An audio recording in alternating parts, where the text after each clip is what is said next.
Hebreus capítulo 3, versículo 15 diz assim: E quando se diz, hoje se ouvirdes a sua voz, não endureçais os vossos corações, como na provocação, porque havendo alguns ouvido, o provocaram, mas não todos os que saíram do Egito por meio de Moisés, mas com quem se indignou por 40 anos.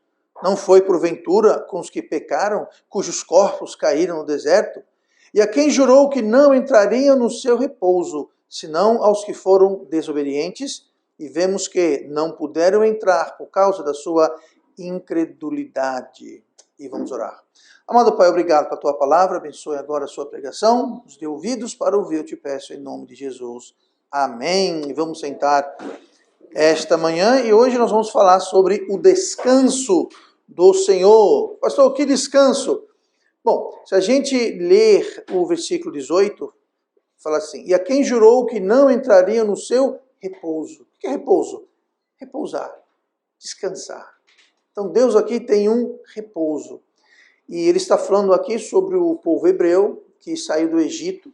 Era uma viagem de 40 dias para a Terra Prometida. Quando chegaram lá, devido à incredulidade, eles não acreditaram, eles se rebelaram e disseram: eu não quero essa Terra Prometida não, essa terra aí é muito perigosa e queremos voltar para o Egito. Eles não acreditaram, eles não confiaram em Deus. E como resultado, Deus falou: ok, então agora vocês vão vagar no deserto por 40 anos. A viagem era 40 dias, chegaram lá, aí voltaram e ficaram vagando 40 anos. Por que 40 anos? Todo mundo que tinha até 20 anos de idade, que se recusou, que foi incrédulo, que se recusou, Deus falou: vocês não vão entrar no meu repouso. Vocês não vão entrar no meu descanso. Até que os seus corpos caiam no deserto. Ou seja, vocês vão passar 40 anos até todo mundo que naquela ocasião, quando chegaram à Terra Prometida e não quiseram entrar, desobedeceram a Deus, todos esses de 40 anos para cima, até o último deles morrer no deserto, ninguém vai entrar. Então ficaram 40 anos. E claro, nos 40 anos, outras pessoas nasceram. Né? Quem nasceu ali, quando entrou na Terra Prometida, tinha 40 anos. Então, toda aquela geração, todas aquelas pessoas não entraram no repouso por causa da incredulidade. Deus tem um repouso, Deus tem um descanso. Não tem nada melhor do que descansar. Depois de um dia de trabalho, depois de muita atividade, depois até muita preocupação às vezes, você repousar fisicamente, repousar mentalmente, repousar espiritualmente. É sempre bom dormir, descansar. Às vezes a Bíblia usa esse termo dormir de um modo negativo para falar sobre preguiça, por exemplo, sobre preguiça carnal, sobre preguiça mundana espiritualmente. Lá em Provérbios 10, fala assim, o que ajunta no verão é filho ajuizado, mas o que dorme na cega é filho que envergonha. O que está dizendo aqui? Que na hora da colheita, na hora da cega, não é para dormir, é para descansar. Na hora de trabalhar, não é para descansar, dormir, repousar na hora do trabalho, na hora da colheita, na hora da cega. Então aqui está usando o descansar, o dormir de forma negativa, indicando irresponsabilidade, indicando preguiça. Como a gente fala a expressão, dormiu no ponto. Não é? Perdeu a sua oportunidade, era para estar fazendo alguma coisa, não fez, dormiu no ponto. Então, às vezes a Bíblia fala sobre repouso, descanso, dormir de forma negativa. Às vezes esse termo repouso, descanso, dormir é espiritual. Lá em 1 Tessalonicenses 5 e versículo 5 fala assim: porque todos vós sois filhos da luz e filhos do dia. Nós não somos da noite nem das trevas. Não durmamos, pois, com os demais, mas vigiemos e sejamos sóbrio. Então aqui está comparando esse dormir, não é um dormir descansar, não é um dormir de preguiça, mas é um dormir espiritualmente, alguém que espiritualmente está desinteressado, espiritualmente está negligente, não está fazendo o que deve, e ele fala aqui: não durmamos, pois, com os demais. Aqui a Bíblia não está dizendo, se traz só isso, é pecado dormir, a Bíblia manda a gente não dormir. Não é isso que está falando. Tempo atrás eu dei vários exemplos de como você tem que pegar a Bíblia dentro do seu contexto e não pegar umas palavras e tirar ela. Senão aqui está dizendo, não durmamos. Então quem dormir está pecando. Não é isso que está dizendo. É espiritualmente não ser negligente, espiritualmente a gente não ser indiferente. Mas o descanso que Deus dá é um descanso que vem, que é um descanso bom, e é um descanso que vem apenas e tão somente através da fé. Lá no versículo 19 que nós lemos, fala assim: e vemos que não puderam entrar onde? No descanso, não puderam entrar por causa da sua incredulidade. Deus, nós vamos ver hoje, tem uma série de repousos ou descansos, mas todos eles só estão acessíveis a nós mediante fé. E aqui ele fala sobre pessoas que, devido à falta de fé, à incredulidade, não puderam entrar no repouso e não puderam desfrutar do descanso. Então é preciso, para ter esse descanso, ter fé. A outra coisa é ter um coração maleável, um coração ensinável. No versículo 15, nós lemos: enquanto se diz, hoje, se ouvides a sua voz, não endureçais os vossos corações. Endurecer o coração é você se recusar a ouvir, atender, seguir a palavra de Deus. Você endurece o coração está duro, você não tem nem mais consciência. A gente desobedece Deus e aquilo nem chateia, não choca, não faz nada com a gente.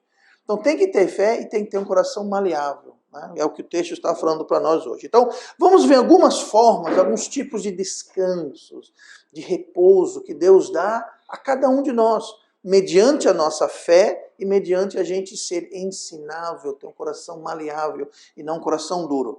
Primeira coisa, e talvez a mais importante que nós podemos descansar, é na questão do descanso da segurança eterna. O que quer dizer segurança eterna?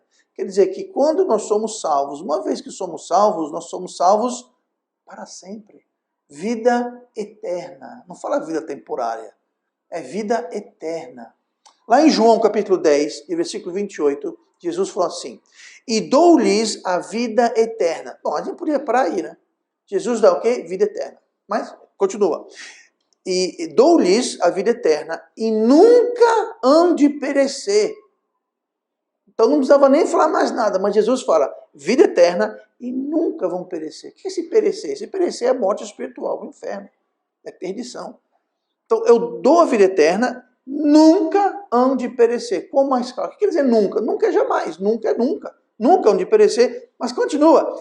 E ninguém as arrebaterá da minha mão. Quando a gente está salvo, estamos na mão de quem? De Cristo. Nós estamos aqui, ó. Ele fala, eu dou vida eterna, não hão de perecer, e ninguém vai tirá-los da minha mão. Quer dizer, aí vem alguém que fala que pode perder a salvação, não está lendo a Bíblia. Mas você pensa que para por aí? Tem mais. Versículo seguinte, meu Pai que mais deu, ou seja, Deus Pai que deu para mim essas almas, é maior do que todos, ou seja, mais poderoso do que todos. Não tem ninguém mais poderoso do que Deus Pai. E ninguém pode arrebatá-las da mão do meu Pai. Ou seja, a mão do Pai está aqui, a mão de Cristo está aqui, nós estamos na mão de Cristo, Cristo está aqui, ele fala, ninguém tira da minha mão e ninguém tira da mão do meu Pai. Quão mais seguro, quão mais claro a Bíblia pode ser. Eu estou dando só um exemplo aqui, não é o único. Poderia dar um monte de exemplo aqui, mas aqui fica bem claro. Vida eterna, não hão de perecer, estão na minha mão, ninguém tira da minha mão, ninguém tira da mão do meu Pai, que é mais poderoso. Não tem. Então, a vida eterna, quando a gente é salvo, quando nós recebemos Cristo como Salvador, acabou-se. Nós podemos descansar em quê? No fato que nós vamos para o céu. Nós somos salvos eternamente. É mais fácil imaginar o sol se apagar do que supor que uma pessoa salva vai perder a salvação. É mais fácil o sol apagar. O sol não vai apagar. E nem alguém salvo vai perder a sua salvação. Filipenses 1,6. Tendo por certo isto mesmo, que aquele que vos começou a boa obra a aperfeiçoará até o dia de Jesus Cristo. O que quer dizer isso, começou a boa obra? Quando nós somos salvos, Cristo salvou o nosso espírito. Não salvou nossa alma e não salvou nosso corpo. Mas ele vai salvar, ele não começou? Ele vai terminar. Está dizendo aqui, olha, aquele que em vós começou a boa obra, aperfeiçoará. Ou seja, ele vai completar. Nós vamos ser salvos no espírito, na alma e no corpo. Ele vai aperfeiçoar. Quando é que a alma é salva? A alma é salva finalmente quando a gente morre. Quando a gente morre, a alma vai estar aperfeiçoada. E o corpo? O corpo vai ser aperfeiçoado no arrebatamento. se a gente estiver vivo, nós vamos ser transformados e subir. Se estivermos mortos, nós vamos ser ressuscitados com corpos glorificados e vamos subir junto. Então, ele vai aperfeiçoar, ele está garantindo. Né? Estendo por certo isso, por certo, aquele que em vós começou a boa obra, que foi quem? O Espírito Santo, Deus, em Cristo, aperfeiçoará. Então, a salvação, por ser pela graça, é independente do que a gente venha fazer, ou se desviar, ou dar as costas para Deus. Porque a nossa salvação não depende da nossa fidelidade, mas depende da fidelidade de Cristo que nos salvou. Então eu não sou salvo porque eu sou fiel. Eu sou salvo porque Ele foi fiel, obediente, e obediente até a morte, e morte de cruz, a Bíblia fala. Então, a nossa salvação é mediante a fidelidade, a justiça de Cristo. Não a minha fidelidade e não a minha justiça. Porque nós somos infiéis e nós somos pecadores. Então, se for depender da gente, não vai ser salvo nem hoje, nem amanhã, nem nunca. Mas somos salvos em Cristo, que é fiel, em Cristo, que é justo. Hebreus 4:1. Temamos, pois, que porventura, deixada a promessa de entrar no seu repouso, mais uma vez, falando sobre descanso, pareça que algum de vós fique para trás, porque também a nós foram pregadas as boas novas. Boas novas quer dizer evangelho. Como a eles, mas a palavra da pregação nada lhes aproveitou, porquanto não estava misturada com a fé naqueles que a ouviram. Qual a diferença que alguém que ouve o evangelho é salvo e alguém que ouve o evangelho não é salvo? Fé. O que ouve com fé e acredita, ele recebe a vida eterna e está salvo eternamente. Agora, muita gente não. Muita gente que ouve o evangelho e fala, não. Você precisa ter boas obras, você precisa ir para a igreja, você precisa ser batizado, você precisa fazer isso, tem que perseverar até o fim. Ótimas coisas, mas é tudo obra. E a Bíblia fala que nós somos salvos pela graça, não pelas obras. Então, alguém que ouve o evangelho da graça de Cristo, a salvação que vem da fidelidade e justiça de Jesus, e fala, não, eu tenho que ser fiel, eu tenho que ser justo. Não está acreditando no que a Bíblia está dizendo.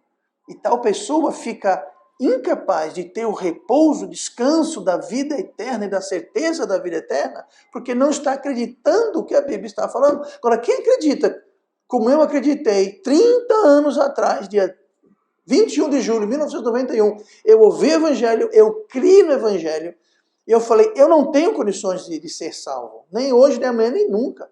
E eu acreditei no que Jesus fez por mim, eu aceitei aquilo, eu recebi vida eterna naquele dia, tenho hoje, 30 anos depois, vou ter daqui a 30 anos, daqui a 30 mil anos, 30 bilhões de anos, porque é eterno. Eu sempre vou ter aquilo. Por quê? Porque eu ouvi com fé. Agora, quando ouve sem fé, não é como a Bíblia fala aqui, de nada lhes aproveitou. Porque o ouvir não estava misturado com fé. Então não é só ouvir o Evangelho, você tem que ouvir e crer no Evangelho. E aceitar o Evangelho como a Bíblia fala. Não ficar inventando que tem que fazer isso, fazer aquilo, tem que ser... Pastor, é errado ser batizado? Não, mas não salva ninguém. Pastor, é errado ir para a igreja? Claro que não, mas não salva ninguém. Pastor, tem que ter boas obras? Tem, mas não salva ninguém. Não estou dizendo que essas coisas são ruins, são ótimas, mas não salva ninguém. Tá? O que salva é o Evangelho, são as boas novas, pela graça e pela fidelidade de Cristo. Então Deus dá o descanso da salvação eterna. Tá? E se a gente tiver fé, se a gente receber e tiver um coração maleável para crer e aceitar isso, nós temos o repouso da segurança eterna, da salvação eterna. Não vai ficar se preocupando, se eu morrer eu vou para o céu, se Jesus voltar ele vai me levar, eu não sei. É muito triste você falar para alguém, se você morrer hoje vai para o céu, vou. Por quê? Porque eu estou perseverando, eu estou... Muito bom, e se amanhã você pecar? Eu não vou. Isso é paz? E a pessoa não tem a certeza. Não, mas você tem que pedir perdão nos pecados. E se você pecar e Jesus voltar e você não teve tempo de pedir perdão por aquele pecado, como é que fica? Eu não sou só... Isso é paz, é repouso? Não. Você tem que estar sempre... Senão não vai para o céu. Isso não é segurança eterna. A nossa segurança eterna é baseada na fé e justiça de Cristo, não a nossa. Tá? Então, o primeiro repouso que Deus tem é esse, é o descanso o repouso, o fato que somos salvos eternamente. Vamos para ainda em Hebreus capítulo 1. Temos outro repouso muito importante. Hebreus 1:1 é o descanso da revelação. Olha o que fala. Havendo Deus antigamente falado muitas vezes e de muitas maneiras aos pais, pelos profetas, a nós falou-nos nesses últimos dias pelo Filho. Pelo Filho. Aqui está falando que Deus falava muitas vezes e de muitas maneiras. O que Deus falava? Ele revelava, ele mostrava o quê? Sua palavra. Ele vinha dizendo aos poucos. Hoje nós temos a grande bênção de termos toda a palavra de Deus. De Gênesis, Apocalipse. Toda a palavra de Deus está aqui, ó, nesta biblioteca, tá? Nessa Bíblia. 66 livros, está tudo aqui. Agora, Adão tinha Bíblia? Adão tinha uma vírgula de Bíblia. Não tinha. Quem que começou a escrever a Bíblia foi Moisés, mas isso foi, séculos depois. Antes tinha uma palavra falada. E Moisés escreveu só os primeiros 5 livros da Bíblia. Só os primeiros 5. E por muito tempo não tinha tudo junto. Aí tinha um profeta aqui, uma coisa ali. Ou seja, Deus foi falando antigamente de muitas maneiras. Por isso que Deus aparecia naquela época em sonhos e visões. Por quê? Porque eles não tinham isso. Por isso que ele falava antigamente de muitas maneiras. Aí muita gente, não, Deus hoje falou comigo num sonho. Não, Deus não falou com você num sonho, sabe por quê? Porque Deus hoje fala através do seu Filho. E o verbo se fez carne. Quem é o verbo? De Cristo. O que é verbo? A palavra. A palavra se fez carne. Por isso que fala aqui em Hebreus 1:1 que hoje Deus fala através do seu Filho, através do verbo, através da sua palavra. Tudo que Deus quer falar para a humanidade está aqui. O que não está aqui, não quer falar. E se está aqui, ele quer que você saiba. Mas então nós temos esse descanso de saber que tudo que Deus tem para falar para a gente está aqui. Toda a vontade de Deus, tudo que ele tem para nos ensinar, a doutrina, a verdade, está tudo aqui. E podemos descansar que isso daqui é a palavra de Deus, que Deus inspirou homens para escrever, não foi homem que inventou. Muita gente fala, a Bíblia foi escrita por homens. Eu não vou nem entrar nesse tema aí, porque não é o tema de hoje. Mas a Bíblia é um livro divino, isso é comprovado. O jeito que ela foi escrita, a harmonia que existe, são dezenas de autores diferentes, escritos em épocas diferentes. Muitos sequer se conheceram um ao outro, mas existe uma harmonia, existe é tecido. Que não tem como isso ser um livro humano, gente. E Deus preservou a sua palavra. Então, nós podemos descansar justamente isso. Tá? Deus fala conosco através da sua palavra. Nós temos, por exemplo, o exemplo de Adão. Falando sobre revelação, como Deus mostra as coisas. Adão, ele foi dormir triste, sozinho. Por quê? Era só Adão, só tinha Adão no mundo. Se você ler a história, Deus fez todos os animais que Deus criou passar na frente de Adão para ver se encontrava alguém para ser o cônjuge de Adão. Aí passou a girafa, muito alto. Aí passou o gambá, cheira mal. Aí passou não sei o quê. Pronto. Foi passando e a Bíblia fala, não foi encontrado alguém para Adão. Então Adão estava sozinho. Deus falou, não é bom que o homem esteja só. Eu vou fazer para ele uma ajudadora idônea. E Adão foi dormir. Deus causou um sono. Adão dormiu. Deus tirou da costela de Adão, um pedaço da costela, e formou da costela Eva. E quando Adão acordou, lá do lado dele estava a mulher mais linda do mundo. Era única, mas era a mais linda do mundo. Tá? Deus revelou para ele, Deus mostrou para ele quem era o seu cônjuge, quem era a sua ajudadora idônea. Deus mostrou.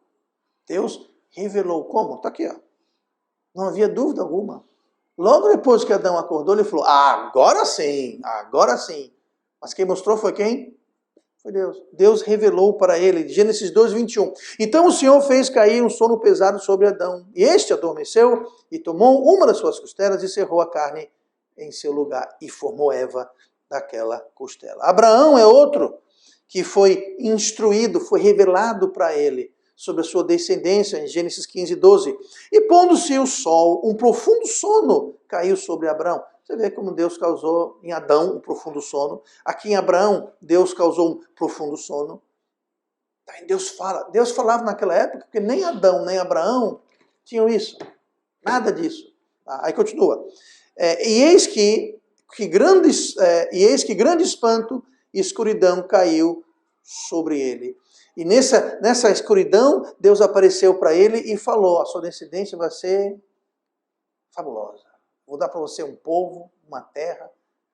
E Abraão passou o resto da sua vida seguindo Deus. Abraão foi chamado para sair da a terra da sua parentela, sair da sua família, deixar tudo que ele tinha e ir para uma terra que Deus ia dar, para um povo que Deus ia criar dele. E toda a vida que Abraão caminhou, ele caminhou baseado nessa revelação que Deus falou, a promessa que Deus deu para ele. Ele descansou naquilo. Ele podia descansar. Ele deixou a família, deixou sua terra, deixou tudo e foi-se embora, descansando naquilo que Deus mostrou para ele. Jacó, a mesma coisa, ele viu uma escada que subia para o céu. Era Deus mostrando a comunhão que ele tinha, Gênesis 28, 11. E chegou a um lugar onde passou a noite, porque já o sol era posto. E tomou uma das pedras daquele lugar e pôs por seu travesseiro e deitou-se naquele lugar. E sonhou, e eis que uma escada posta na terra, cujo topo tocava nos céus. E eis que os anjos de Deus subiam e desciam por ela. Até agora tudo aqui é o quê? São sonhos que o povo teve. Ah, pastor, eu quero ter um sonho também. Nós temos melhor que sonho, gente. Nós temos a palavra de Deus. A palavra de Deus, naquela época não tinha. Abraão, Jacó, Adão, eles não tinham a palavra de Deus. Então Deus falava, como nós lemos, de muitas maneiras. Por quê? Porque não tinha a palavra de Deus. Quem mais? José do Egito, vocês conhecem bem José do Egito. Mesma coisa, Gênesis 37, versículo 5. Teve José um sonho, outra vez, sonho, que contou a seus irmãos, por isso o odiaram ainda mais. E disse-lhe, ouvi, peço-vos, esse sonho que tenho sonhado. Deus mostrou para José o seu futuro, que se concretizou. E por toda a sua vida, José se assegurou naquela revelação. Porque ele tinha esse descanso. Nós podemos descansar nas promessas de Deus, na palavra de Deus. Nós podemos ter repouso nisso. Agora tem que ter o quê? Tem que crer. Se a gente não crê na palavra de Deus, a gente não vai descansar na palavra de Deus. Se a gente não tem confiança, não tem repouso. Vamos passar a vida inteira duvidando. Tá? Duvidando. O José, o marido de Maria, o padrasto de Cristo, também.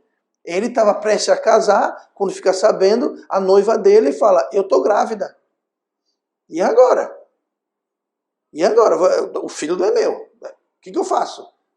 Deus deu-lhe repouso e descanso. Como? Mateus 2,13. E tendo ele se retirado, eis que o anjo do Senhor apareceu a José em sonhos, dizendo, levanta-te e toma o menino e sua mãe e foge para o Egito. E demora-te lá até que eu te diga, porque Herodes há de procurar o menino para o matar. Então, o anjo apareceu, a gente não leu aqui, mas o anjo falou assim, o filho que está no ventre da sua esposa é meu. É Cristo. Então não temas. Então José fugiu do Egito, para o Egito, perdão, porque Deus apareceu num sonho para ele e falou, vá-te embora que Herodes vai querer matar. E de fato, você conhece a história, toda criança até 2 anos foi massacrada. E eles estavam lá. Então Deus deu segurança, mostrando, revelando para ele. E Deus faz isso, Deus avisa através da sua palavra, não tem que ter sonho, visão, revelação. A palavra diz tudo. Só a gente ler a palavra, escutar a palavra, que Deus mostra, Deus revela. Então Deus dá descanso da revelação. Outro descanso que Deus dá, Atos 12, versículo 6, fala sobre o descanso de uma paz indescritível. Deus pode nos dar uma paz nas situações mais complicadas, mais cabeludas. Deus pode dar uma paz indescritível. Atos 12, 6. E quando Herodes estava para fazer comparecer, nessa mesma noite estava Pedro dormindo entre 2 soldados, ligado com 2 cadeias, e os guardas diante da porta guardavam a prisão. Aqui Pedro estava acorrentado à parede, uma mão num guarda, outra mão em outro guarda, a porta fechada lá fora, 2 guardas lá fora. Para que tudo isso? No dia seguinte ele ia ser executado, degolado. Estava preso para isso, só aguardando. Sabe o que Pedro estava fazendo? Dormindo. O que você faria se você estivesse preso, algemado a 2 guardas, porta fechada e guarda guardando a porta, sabendo que é de noite e de manhã. Quando acordar, o café da manhã vai ser você morrer. Vai ser o seu café da manhã, vai ser... Ele estava tranquilo, ele não estava nem orando. Ele estava dormindo. Sabe por quê? Ele falou, se eu morrer, eu vou para o céu. Ele estava em paz. Dormia. E se você ler a história, é interessante, porque Deus mandou um anjo lá libertar ele. Se você ler a história, você vai ver duas coisas. O anjo tem que falar, ei, Pedro, levanta. E Pedro, Pedro, levanta, bota o seu manto, sua capa, né, que usavam sobrecapa, se vista, calce os pés, vamos logo. E Pedro, a Bíblia fala que o anjo teve que cutucar Pedro, Pedro, acorda. Por quê? Ele estava numa paz, uma tranquilidade indescritível. E a gente hoje não dorme por causa de uma bobagem.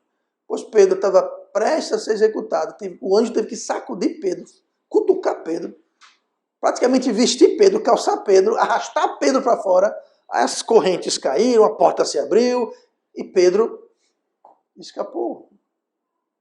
Aí ele foi lá para a casa dos irmãos, onde estava tendo uma reunião de oração, todo mundo orando, Deus liberta Pedro, Deus liberta Pedro. Pedro estava dormindo, o povo estava aperreado orando por Pedro. Pedro dormia. Aí Pedro, liberto, né? Eu vou lá. Chegou lá, todo mundo, ninguém atende, vamos orar. Orar por Pedro. E Pedro na porta. Uma menina vai atender a porta. Vê que é Pedro e volta. Gente, Pedro está na porta. Shhh, menina, deixa a gente orar por Pedro. Quem está na porta? Pedro está na porta. Pronto. Aí foram lá e Pedro entrou. Percebeu como Pedro estava tranquilex? Por quê? Porque Deus nos dá esse tipo de descanso, esse tipo de repouso. Mas por que Pedro estava com tal descanso e tal repouso? Porque ele tinha fé. Ele estava confiando em Cristo. Ele falou, eu posso até morrer. Se eu morrer, eu vou para o céu. Então, morrer é lucro, ficar vivo é lucro, escapar é lucro, não escapar é lucro. Então, caiu na rede é peixe, está tudo bom para mim. E ele descansava nisso, era um repouso que Deus dava. E esse repouso está disponível para cada um de nós se nós crermos, se nós tivermos um coração maleável. Se o coração está duro, a gente não quer aceitar a palavra de Deus, então não tem paz. Não tem paz. Aí fica aperreado. Aí tem que ficar se preocupando. Aí tem que ficar... Por quê? Porque não está confiando. Não tem essa paz. Você não tem o repouso da palavra de Deus e as promessas de Deus. Tá? Provérbios 27. Vamos ver o último repouso de hoje. O descanso da paz quanto ao futuro. O grande problema com o futuro é que a gente não sabe. A gente não sabe amanhã, semana que vem, daqui a um mês, daqui a um ano. A gente não sabe como é que vai estar. Eu vou estar com emprego, vou estar dinheiro, vou ter saúde, vou ter amigos, vou ter família, vou estar... A gente não sabe. E o medo é justamente essa incerteza. Mas Deus dá o repouso da segurança do futuro. Provérbios 27, versículo 1. Não presumas do dia de amanhã, porque não sabes o que ele trará. Não presumas. Lembra a história de um homem rico, que era rico, tem uma boa colheita, falou, eu vou encher meus celeiros, construir celeiros maior ainda, eu tenho dinheiro para o resto da minha vida, estou tranquilo. Ele estava presumindo. Jesus falou, esta noite será cobrada a sua vida. Grande coisa, seus celeiros cheios de o que seja. A gente não sabe o dia de amanhã, mas nós podemos ter paz. O versículo 4 de Provérbios 23 diz assim, não te fatigues para enriqueceres, e não apliques nisso a tua sabedoria. Porventura fixarás os teus olhos naquilo que não é nada, porque certamente criará asas e voará ao céu como a águia. Então ele fala, não gaste toda a sua força, juventude, sabedoria para enriquecer. Ele falou, não faça isso. Nada de errado enriquecer, mas fala, não viva a sua vida só para enriquecer. Não gaste a sua força, porque ele fala que você vai colocar os olhos naquilo que não é nada. Aqui fala que riqueza não é nada. E realmente, você tem riqueza hoje, amanhã não tem mais. A gente, o ser humano como um todo, tem uma facilidade de depender das riquezas. Não, se eu tiver dinheiro, eu tenho tudo. Se eu tiver dinheiro, eu tenho saúde. Tem não. Senão o rico não morria. Rico morre do mesmo jeito que o pobre morre. Por quê? Porque dinheiro não compra riqueza. Ah, mas plano de saúde. Um monte de gente morrendo aí todo dia. Com plano de saúde, sem plano de saúde, no SUS, sem no SUS.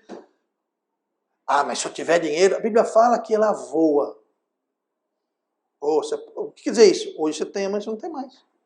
Então, não há nada de errado. O problema não é dinheiro, é o amor ao dinheiro. É você se aplicar. Não te fatigues para enriquecer. Ou seja, não se acabe. Tem gente que não descansa, não dorme, sacrifica família, amizade, saúde, descanso. Tudo para quê? Para enriquecer, para enriquecer. A Bíblia fala, não faça isso. Não se acabe para enriquecer. Tem coisa muito mais preciosa nesse mundo do que riqueza. Ele fala aqui, você vai fazer tudo isso pelo aquilo que não é nada. Porque na hora do aperto, na hora do vamos ver, você não tem paz e repouso em riqueza. Você não tem. Eu digo mais, a pessoa muito rica, ele perde a paz por quê? Meu rico dinheirinho. Tem que aplicar aqui, não, tem que aplicar ali, não, porque a inflação, não, porque a bolsa subiu, desceu, foi para um lado, para o outro, não, porque o preço disso tem que comprar, não, porque... É um exemplo que Maceió, ali, ó, Pinheiro, aquela área todinha. Eu sei de pessoas que tinham casas enormes, fortuna, não tem mais nada hoje. Quem diria? O chão está se abrindo, quem diria? Quem diria? Pois é. Entendeu? Então, assim, a gente coloca muita confiança na riqueza, ela vai embora. O chão se abre, cai um troço do céu, o ladrão rouba, ferrugem corrói. Né? Você compra um carro novinho, tá lá novinho. Daqui a pouco tá cheio de ferrugem, amassado, arranhado, tá? Uma coisa. Entendeu? Entrando aqui hoje, lá embaixo, tinha uns carros lá na frente ali, tudo quebrado, abandonado. Sabia que um dia aquilo era o orgulho e a alegria de alguém? O meu carro novo, hoje tá lá, tudo enferrujado, quebrado, tudo. Um dia aquilo era o brilho dos olhos de alguém. Hoje não é nada. Tá? Então, é errado ter carro? Claro que não. Mas não te fatigue, não vá se acabar, morrer, matar, sacrificar a família, sacrificar a saúde. Lembra que nós vimos um tempo atrás? Não adianta dormir cedo, dormir tarde, acordar cedo, comer o pão da amargura. O que é isso? É alguém que está para enriquecer. Não faça isso não, porque se o Senhor não edificar a casa, em vão constrói quem edifica. Se o Senhor não vigiar, em vão vigia o sentinela. Então, sabe, não é para a gente ficar doido se gastando, mas para a gente descansar. Deus pode tomar conta da gente. Nós podemos descansar quanto a isso.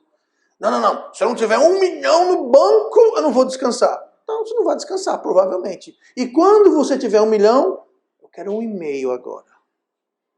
Quando tiver 1,5, eu quero 2. Então, nunca você vai ter descanso. Sempre vai querer mais. Então, a Bíblia fala, não te fatigue, não te gaste, não te acabe. Descanse.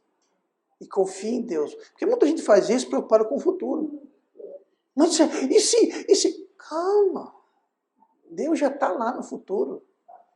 Ele pode cuidar de você hoje e pode cuidar de você amanhã. E nós podemos descansar. Mas só descansa assim quem o quê? Quem tem fé, um coração molhado. Quem não tem fé em Deus, quem rejeita a palavra de Deus, tem que se fatigar, tem que se acabar. Por quê? Porque se eu não fizer, ninguém vai fazer. Tem a nossa parte e tem a parte de Deus. Em vão vigia o sentinela. Não é para o sentinela não vigiar. Em vão constrói. Não é para a gente não construir.